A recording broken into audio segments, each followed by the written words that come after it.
Pada video kali ini kita akan membahas film Jepang yang berjudul Tak tahun 2015. Film ini mengisahkan sebuah permainan yang terkenal di Jepang yang bernama Tak Game.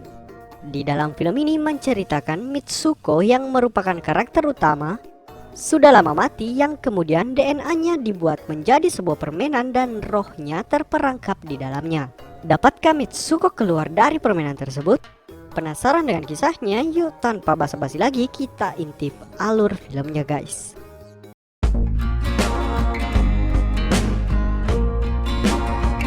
Film dimulai dengan memperlihatkan latar di sebuah bus wisata sekolah. Mitsuko sedang asik menulis puisi, tiba-tiba menjatuhkan pulpennya. Ketika sedang menunduk, tiba-tiba ada angin kencang yang memotong bus hingga bus dan orang yang berada dalam bus tersebut ikut terbelah menjadi dua. Segera setelah turun dari bus, Mitsuko berlari berlawanan arah dari bus yang ditumpanginya untuk meminta pertolongan dan memperingati orang-orang yang sedang berjalan kaki dan bersepeda untuk segera menunduk. Tapi sayangnya peringatan tersebut terlambat dan didahului oleh angin yang memotong tubuh manusia-manusia itu. Mitsuko yang sedang merasa dikejar oleh angin tersebut berlari dan terus berlari menuju ke hutan.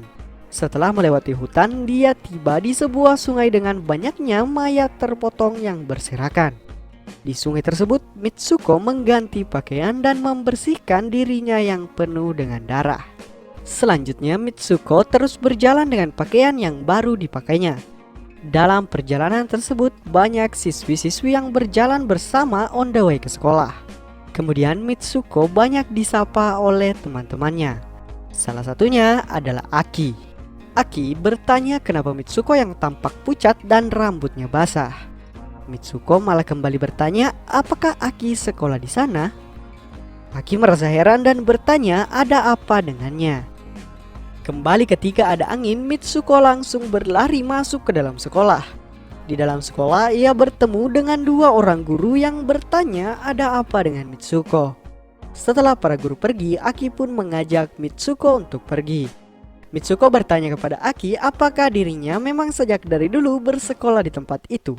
Setelah Aki mengiyakan jawabannya, Mitsuko pun mulai bercerita sambil menangis bahwa dirinya bermimpi melihat orang-orang dalam bus mati terpotong dan terbelah oleh angin yang bertiup sangat kencang. Sontak Aki pun membuka jendela dan mengajak Mitsuko untuk mencoba merasakan sejuknya angin tersebut. Setelah Mitsuko agak tenang, nampaknya ia mulai tersenyum. Kemudian Aki pun mengajak Mitsuko untuk bolos pelajaran. Sebelum bolos, Aki dan Mitsuko pergi ke kelas bertemu beberapa temannya yaitu Taeko dan Shure. Di sana mereka berencana bolos ke hutan di dekat sebuah danau. Mereka kemudian tertawa dan tiba-tiba Shure menyahut bagaimana jika itu nyata. Kemudian Shure memberikan contoh kepada teman-temannya sambil melempar batu ke danau. Shure mengatakan bahwa lemparan batu itu mengganggu permukaan air. Shure kemudian mempertegas kepada mereka dengan menyuruhnya mendekat dan melihat ke arah danau. Saat sedang melihat ke arah lemparan batu tadi, tiba-tiba keluar moncong buaya dari danau tersebut yang kemudian menyerang mereka dan menikmati selangkangan Taeko. Tapi sayangnya semua itu hanya bayangan Shure.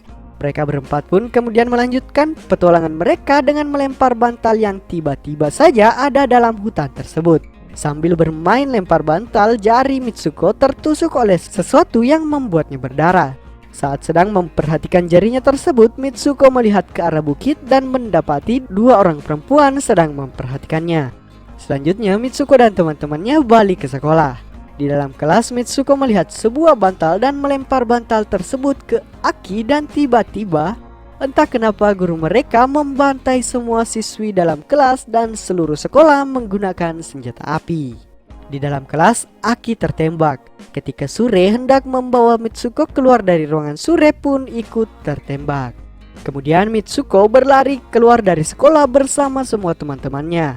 Akan tetapi teman-teman Mitsuko tiba-tiba kembali terpotong oleh angin yang sebelumnya pernah mengincar Mitsuko. Dan lagi-lagi Mitsuko berhasil selamat. Di tengah kepanikan, Mitsuko tiba di tengah kota dan mencoba mencari pertolongan ke pos polisi.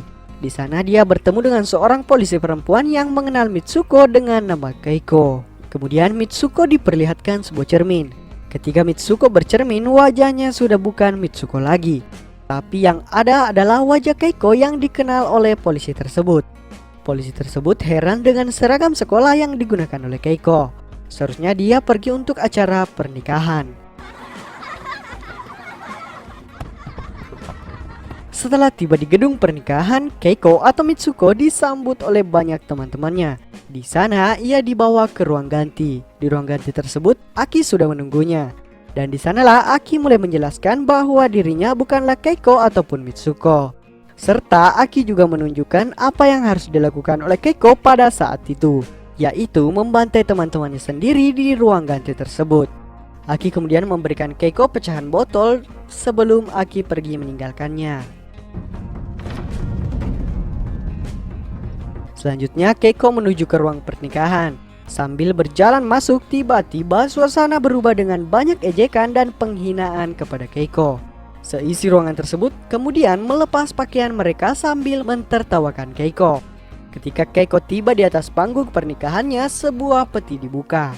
Di dalamnya terdapat seorang pria berkepala babi. Keiko yang terkejut dan dipaksa mencium mempelai pria tersebut tiba-tiba menusuk bagian leher kepala babi tersebut hingga terjatuh. Orang-orang dalam ruangan tersebut yang mencoba menahan Keiko juga satu persatu dibunuh oleh Keiko. Kemudian datanglah Aki yang mengajak Keiko untuk segera pergi dari ruangan tersebut. Namun anehnya mereka berdua dihalangi oleh dua orang perempuan yang merupakan guru mereka sebelumnya. Di sanalah terjadi pertarungan antar perempuan di mana Aki dan Keiko berhasil kabur dari ruangan tersebut dan berlari menuju kota. Saat Keiko kabur, dari kejauhan ada seorang perempuan yang melambaikan tangan ke arahnya. Keiko pun menghampirinya dan perempuan itu ternyata memanggil Keiko dengan nama Izumi. Tentunya setelah Mitsuko, Keiko dan kini dengan nama Izumi wajahnya berbeda lagi. Izumi di sini merupakan seorang atlet pelari maraton. Dan saat itu juga ia sedang berada dalam perlombaan maraton. Kemudian Izumi berlari menuju garis finish. Saat mereka semua berlari, datang dua orang guru yang sebelumnya sempat bertarung bersama Aki dan Keiko ikut mengejar dari belakang mereka. Begitu juga dengan pria berkepala babi juga ikut mengejarnya. Setelah berbelok arah, Izumi pun masih tetap berlari dan terus berlari hingga tiba di sebuah gua. Di gua tersebut Izumi disambut oleh perempuan yang berniat untuk membunuh Izumi. Ketika hendak dibunuh menggunakan sebilah pisau, muncullah Aki yang berhasil menjatuhkan perempuan tadi dan mengajak Izumi untuk pergi. Setelah berhasil pergi dengan aman, Aki menyuruh Izumi untuk mengatakan dirinya adalah Mitsuko. Begitulah teriakan Izumi hingga wajahnya tiba-tiba saja berubah menjadi Mitsuko yang berada pada awal cerita. Aki kemudian kembali menyuruh Mitsuko untuk memejamkan mata dan menarik nafas. Kemudian setelah membuka mata, Aki menyuruh Mitsuko menarik tali yang ada pada lengan Aki untuk menghancurkan Aki. Kemudian Mitsuko pun mulai menarik tali tersebut dan merobek tubuh Aki. Hingga di dalam tubuh Aki terbukalah sebuah jalan untuk menuju ke suatu ruangan. Mitsuko pun tiba di sebuah dapur dan mendapati poster di mana Mitsuko, Keiko, dan Izumi merupakan sebuah game. Ia diajak bicara oleh seorang pria yang mengatakan bahwa dunia itu sudah bukan dunia yang lama. Kemudian Mitsuko pingsan. Setelah bangun, Mitsuko berada dalam sebuah ruang yang banyak terpajang patung-patung temannya dari perjalanannya.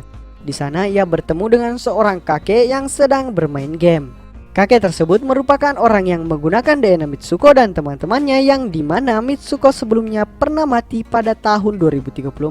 Kakek tersebut pun memperlihatkan tubuh Keiko, Mitsuko, Izumi dan teman-temannya. Dan muncul seorang pria yang tadi bersama Mitsuko sebelum Mitsuko pingsan. Ia pun mengajak Mitsuko untuk tidur bersama. Ketika pria tersebut hendak menciumnya, Mitsuko kemudian mendorong pria tersebut dan berkata jangan bermain-main dengan temannya. Kemudian Mitsuko merobek bantal dan mengambil tongkat kakek-kakek tadi untuk menusuk dirinya. Dan cerita pun berakhir dengan memperlihatkan bagaimana Mitsuko mati dengan bunuh diri.